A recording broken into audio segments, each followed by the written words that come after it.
So one of the main concepts that we want to cover in this educational material is the idea that every move the golfer makes is going to be reflected in what the ground experiences. So that's that interaction between the mat and the golfer's feet that's going to be able to pick up even the subtlest movements of how they change the club. Basically, in order for us to move our body in the club, we need to contract our muscles. So if we think of a simple example of contracting the muscles that might extend the knee joint. All right. So if the ground wasn't there, my foot would be free to move in space. But because the ground's there and the mat's between my foot and the ground, it's going to prevent that from happening, but the muscle contractions are still going to be there. So instead of seeing my foot move, that's going to extend my knee and move the rest of my body. And even if we go all the way out to the hands, if I sit here and stand on this mat and I take the club back to parallel, even if I was standing quite quietly on this mat, but if I begin to cock and uncock my wrist, that's going to create subtle changes throughout the whole chain of my body that's going to be reflected in the data that's being collected by the mat.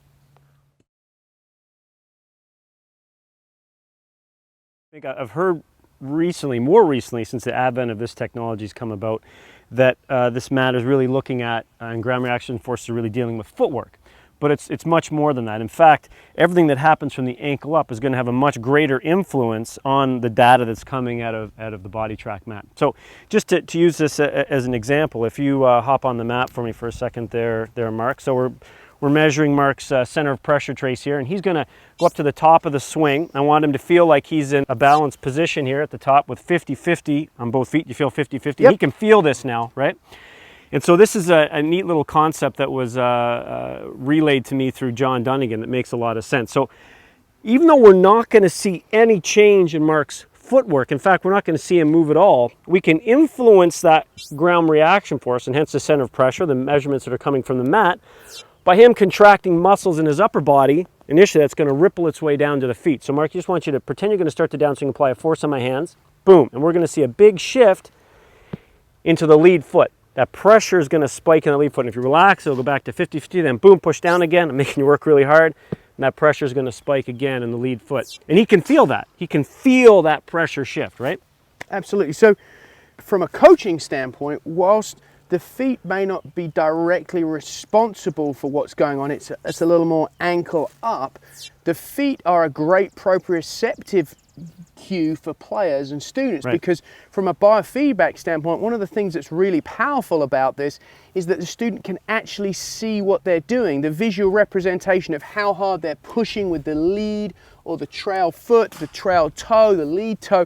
Now all of a sudden you can actually use that to help them control what's going on here. So it's kind of you're taking it from the other end up, because people are walking around all day long. Yeah. Their proprioception's so good in their feet. Yeah. So I think from the way my brain works as a biomechanist in dealing with Newton's laws, the center of pressure is really a byproduct of the ground reaction force, right? And the key word there is reaction. It's reacting to what the body's doing. So the muscles in the body contract, and that's going to want to send the feet in different directions. But because of our interaction with the ground, thanks to friction, the feet don't go anywhere, and we get a force coming from the ground that goes back through the body. So it's really the body's muscles that are creating that. But from a coaching perspective, it's much better to think of it in terms of feedback and letting the golfer think that, hey, we can use the ground to change our movement. So you can say, I want you to do this, change the center of pressure pattern this way, which is kind of what you're getting at, and we're going to see changes in how they move the club.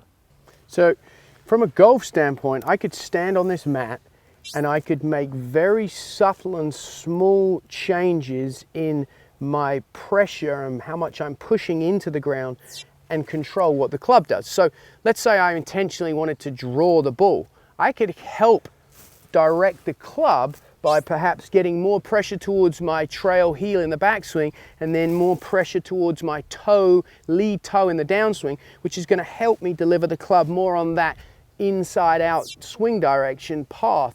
Now, conversely, I can do the same thing the other way, where I could get more pressure into that lead heel coming through, impacting the delivery, and I'm going to be able to fade the ball a lot more consistently. So small changes in how we push into the ground can actually have meaningful and huge changes on how we deliver the golf club. Right, so those are the two main overarching concepts, is that any move the golfer makes is going to be reflected in that data that's coming from the mat, because that's how the golfer's going to interact with the ground. And the other one, as Mark touched on, was any small changes of pressure in the ground can have meaningful change, an actionable change on how you deliver the golf club.